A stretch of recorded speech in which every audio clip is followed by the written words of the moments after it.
musidɓe ɓe haray on salminama haray noon hannde ɗe wondi ɗo e grand personnage ɗe woni ɗo e star jo meɗen andaɗo ka sengo ka hoore weeyo ka itti sikke noon ka sengo ka tiktok e nawri yeeso e kono en accemo o présente o kanko o andina jama o mbay haray onon daraɓe buye maɓɓe buye mon andu e mo wawa mo antude déjà musidɗo on neteɗa ok ko Alaji Ibrahima sori min nate ka tiktok pasan ko Alaji man woni ton ok Alaji man ko ɗum watta ko réseaux sociaux ha jama on no yiiɗi ko watta kon donc ko combien de followeur marɗa nini taw a mari 63 ka o nani 63 ka ɗum no woodi gonno woni guluuji 60 yimɓe woni mo jokkudemo 60 so tawno ko mbuurino fof no ara no woni no milliardaire jo ok Alaji Ibrahima e hannde hara yiɗen ɗo fi battane e fedde indépendance on en tant que guinéen meɗe yiɗe waɗa ɓorni on voilà de représente rouge jaune vert on voilà e hara men landotoma ɗo e onno pihum hawru kunni tun ka sengo ka onno ka pular ko honno wawi tan inde ka pular bonne fête d'indépendance min landike so juuli e jam kono andi noon juuli e jam o an noon noon fayde ɓuri kon ka arabeere iwri ka juldanen ka arabu iwri ɗum ɗon awa yawten mi andali ɗon en yawten ok ɓay ayniɗa nani pular ngal e ɓaɗitoɗen ga ok hala jama on yiyete moƴƴo quoi voilà ɓay ayni a nani pular ngal mi yahay mi cokonde ɗo landoy to sokoye hawru koye seeɗa quoi e enen ka meɗen ko honno ɓe innata hôpital e pular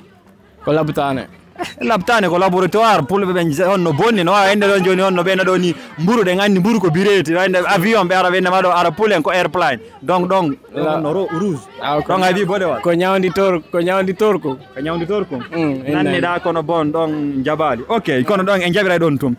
si feƴƴi ɗon e si en yeehi ka ñawditor ko no wirɗa noon kono docteur innete e pular ñawdowo ok ɗon mi jaɓanima si feƴƴi ɗon ko honno comprimé innete ka pular non ɗum ɗon mi anda ko lekki leggal ko mango ko lemunne ko non na lekki ko lekki na leggal ko lekki si na lekki leggal ngal ko lekki ñawdor ɗum ɗo na lekki leggal ngal ko lekki ñawdor kiki si kam pullo mo honto de wiɗa labbe non a hersinime non oɗo namo laɓe oɗo namo laɓe oɗo na musidɗo tati ni ok yahay lande sakkitorol ngal kono ɓay anda leɗa mi andano ko honno piqure innete ka pular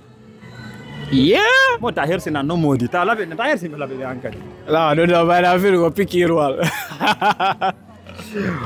ok les gars haray la min mbita manne on ɗon page makko ɗe no wawi yade suivre mo souteno golle makko ɗen kan kadi ko musidɗo men wakkiliɗo ka hoore réseaux sociaux donc en ari en fotti ga fi jokkere enɗan nden fi tokkere enɗan nden ka leydi meɗen ɗo voilà kan kadi himo e ko eti kon e ber ko wawi ko bel ko Allah noddirimo ɗon donc yeehe wallita ɗon mo yiyon golle makko ɗen suivre mo voilà souteno golle ɗen haray monsieur Barry siɗa mari dernier message ma on dernier mot on fi battane o fait ɗo voilà battane pular ngal ɗa wawi yewtude sina ɗum waynodiren ok comme no min nirta noon ka pasa onon payɓe ɗen fo ware souteno gorejo grand jomen o min nira noon e abonno ɗon ka page makko partage on commente min personnellement ko hande min fotti kono mi yiyay vidéo ji makko ɗin ka tiktok ɗi welala moƴƴa imo wadde golle moƴƴuɗe fi ka pular voilà ka pular ok haray oɗo ko musidɗo no oɗo komo laabe kono komo laabe mo labaka laabe mo nanta pular ni donc no e golɗo prochaine fois prépare moƴƴa quoi parce que la ya hersimɓe laabe ɓen quoi ko lande ɗen ɗumanni émotion on quoi lande ɗen ɗo satti ok donc wanne on passe makko noon wasiya on suive mo souteno golle makko ɗen haray nomi wirtono pular ngal ko fina fama famina remen tum Allah sankay e ko yeeso weeli ene sayi si Allah jaɓi DJ money,